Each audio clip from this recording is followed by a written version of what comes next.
Evening, everyone, and welcome to a brand new episode of Sports Business Insider. I'm Denzel Snipes, and this is Sean Russey, the number one sports agent in the game. And we are here with a new episode, of course. No reruns, that's what we got a YouTube for. Speaking of which, if you are watching us from either one of those platforms, hit the like, subscribe, share, promote the hell out of this because we have some hot shows, you all. Check us out on Facebook, follow us on there. Also on Instagram, on Twitter, like and subscribe on YouTube, LinkedIn as well.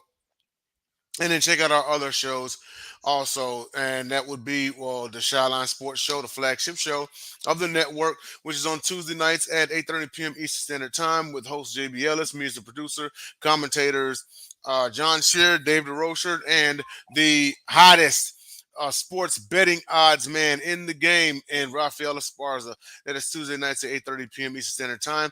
Top Rope Talk, the hottest pro wrestling show on anyone's internet on right here on Sideline Sports Monday at 7 p.m. Eastern Standard Time. It's with myself, occasionally with the wrestling professor Billy Cruz. Also, you got a Hawk Talk with Dave DeRocher and the Legion of Boom Zone, Walt Thurman III, Tuesdays at 10:30 p.m. Eastern Standard Time on the Sideline Sports Network. And then, of course, you also have the Gauntlet this Fridays at 8 p.m. Eastern Standard Time. As of right now, we're taking a little break until training camp slash preseason. But be sure and follow like and subscribe to my oh, I can't talk. Okay, to to my YouTube at Denzel Snipes 13, and also on James Tatum's at James Tatum 12. You can go and catch all the old episodes and everything. And also, there's some old episodes on the Sideline Sports YouTube as well. And so now for today's episode. So last week we left off with the NFL Sunday Ticket Class Action Suit with Part One, which was the case itself. Well, we'll continue it this week with the fallout, and that is what all went down. So basically, the class action suit will cover 2.4 million residential subs, 48,000 business subscribers spanning from 2011 to 2022. And the suit claims limited access by only offering out of market games on a satellite provider. The lawsuit claims an inflated price for out of market games that we were airing on CBS and Fox. And it marks the first time that a high profile case with NFL financial matters at the heart of the case had not been settled before going to court. More recently with St. Louis County and St. Louis Regional Convention for 9 million. Excuse me, no, 790 million. There was a zero there. 790 million over the relocation of the Rams. So, Mr. Sean Russey, if you would elaborate on everything and explain to everyone the fallout, everything that happened, floor is yours. Yeah, I mean, it's interesting. It's been going on for 4 weeks now. Now the NFL is bringing in all the heavy hitters to the table. Roger Goodell has testified. They've brought a Stanford law professor to the table. I believe Jerry Jones is taking the stand or is due to take the stand here this week. So you can tell just bringing those types of people into the limelight on this. The NFL is confident in their position, that they didn't, undercut, and they didn't, do this antitrust, that they're getting sued over for the amount. I think they'll end up paying a little bit of it. It'll probably be in the billions still, but I don't think it'll be that 21 to 24 that everyone's expecting. Right. The Stanford professor's testimony, I think did a lot to assist the NFL in a possible victory here, or something that would be a victory for them. I think anything under 15 billion is probably a victory at this point. Yeah. I've seen some things saying 21 to 24 billion could possibly cripple the NFL. I think that's just a bait and click type headline. 21 to 24 billion antitrust would not cripple the NFL in any amounts, of possibilities. It would be hurtful, but it's not going to cripple the league. But I don't think you're going to get there. And one of those reasons I think is, what the Stanford professor said is that they offered it in a pro-competitive way. They offered it to every outlet. Now there is some rumors that they cut ESPN out, or never heard ESPN's bid, but I think that's going to be hard to prove. I think that's kind of like Ice Cube and the Big Three thing we talked about a couple weeks ago, where it's going to be hard to prove that the NBA is whispering in players' ears, "Hey, don't do this." Right. So I think that's one of the things that's going to be hard to prove for them, for the antitrust side. And the professor also said he sees no anti-competitive behavior on the NFL's approach to Sunday Ticket. because they do offer it every 10 years, and it's kind of like the Madden license. They offer it every 10 years, Right. and it's well known when the contract is coming up and bids are going to be accepted. So like I said, I think his testimony does a lot to benefit the NFL and lower the NFL's potential money lost in this thing. And then there was a testimony thrown out by the plaintiff side that said they should take the college football approach, allowing teams to negotiate their own deals. Hmm. But as we just discussed last week, that could be very detrimental to competitive balance. College football is having those teams negotiate their own TV deals is a lot different than letting the major markets versus the small markets and professional sports negotiate TV deals, and what that would do to spending limits and teams' ability to pay luxury taxes in other sports. It would really offset the field in all sports if that was allowed. Okay. Yeah, absolutely. And let's see.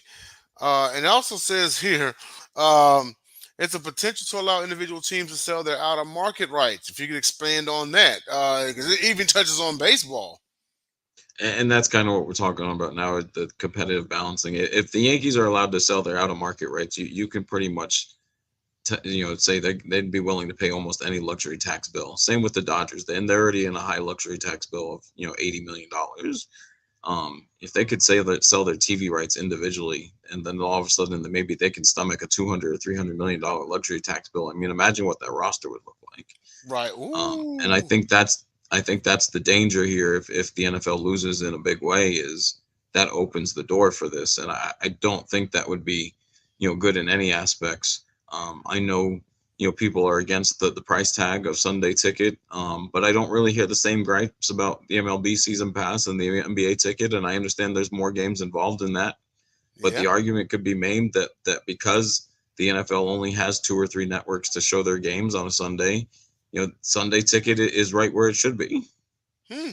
Yep. Interestingly enough, you know, well, and everyone more than welcome to check out last week's episode because we did touch on part one, the case itself, just a tad bit before we went off the air. This, of course, is part two. But let's get into a little bit more of the business side. What is what we're all about here on Sports Business Insider, and that is, well, the NBA season is over. The Celtics won it all. They've been the best team all season. Okay, all of that is on the court, right? They had their parade. The draft is like tonight, So now we're gonna talk about max extension eligible NBA players. So Sean, if you would touch on the criteria for to qualify for such an extension and any players who are eligible this season and any ones in 2025. Yeah, and I think this is something that the NBA has done really well in terms of keeping the Larry Bird rights, but making sure not every player that has Larry Bird rights is Supermax eligible, because that's the road we were heading down 5 years ago, where everybody, because they had Bird rights, was eligible for a max contract. Hmm. I think this criteria that they've made, where only certain players can really reach that Supermax level, is good. So to get that extension, you need to be in your eighth or ninth season. You have to have made an All NBA team at any level in the season, either immediately before signing the extension or two of the three previous seasons. So you have to be consistent on top of it. You can't be up and down and just be an all star here and there. You have to be consistent. You can be named the NBA Defensive All Player of the Year in either season immediately before signing the extension, or same two or three of the previous seasons. Being named the MVP at least once in three previous seasons. Additionally, the team offering the extension must have drafted you or obtained you while you were still on your rookie contract. So that's another big one, right? Oh Because a lot wow. of players now, the way they get shifted around, obviously contracts get torn up, contracts get redone. That rookie contract may get not be in place for a lot of guys as they get shifted around younger, and as they're younger in their career, and they're not Right. on that eighth or ninth season, and they're using the All NBA team as their criteria to get to the Supermax. Hmm. Okay. And now, with that being said, of course, with all the criteria, it doesn't have to be every single one of these things. Just for the record, everyone. But most, or is it at least one? You have to make one, and you have to be in the eighth or ninth season, and have Okay. either one of these things. But the team extension must be the originally drafted player, or that you had to have acquired him while he was on his rookie contract. So Okay. you Now. can acquire them earlier in their career, but as long as it's the same team that acquired him while you're on the rookie contract, then you're eligible for the supermax. And I'm sure players are well aware, and I'm sure that gets discussed before players get shifted or waive trade clauses, and is how this will affect their supermax value. Right. For this season, the only player that made the cut is Jayson Tatum. He'll be eligible for 5 years, $315 million. It would make Boston the only team with two supermax players. Jaylen Brown signed last Jalen year. Brown signed. Yeah, but the number, 5 years, 315, and that's this year's numbers. Next year, probably be about 5 years, 335, as the cap increases and TV deals increase. Um, and Tatum will get that deal. I think we're all expecting he'll stay in Boston. I don't think there's anything that even says that Tatum has an inkling on leaving the Celtics. Yeah. But again, he's done it by making the all NBA team and being in his eighth or ninth season. He's made the all NBA team two straight seasons now, Right. so that makes him eligible. Now some other players are eligible, and some of them now have signed, which we'll discuss why they may have signed versus maybe playing another year and trying to get to the supermax. Jamal Murray could be eligible with Denver Nuggets, De'Aaron Fox of the Kings. You got Brandon Ingram, Jaren Jackson, Shai Gregarious, and Luka Doncic. Mm. Now, Pascal Siakam and Bam Adebayo signed their extensions this last week. They're not super maxes. They're pretty close. They're high numbers. They're in the 40 and 50 million ranges, but they're not super maxes. They would have needed one more year on the All NBA team, and they would have been eligible for super maxes next year. Now, Mm-hmm. risk wise, obviously, if you get hurt, if you don't have the same season, if you're not voted on the team, you're not going to get the supermax anyways.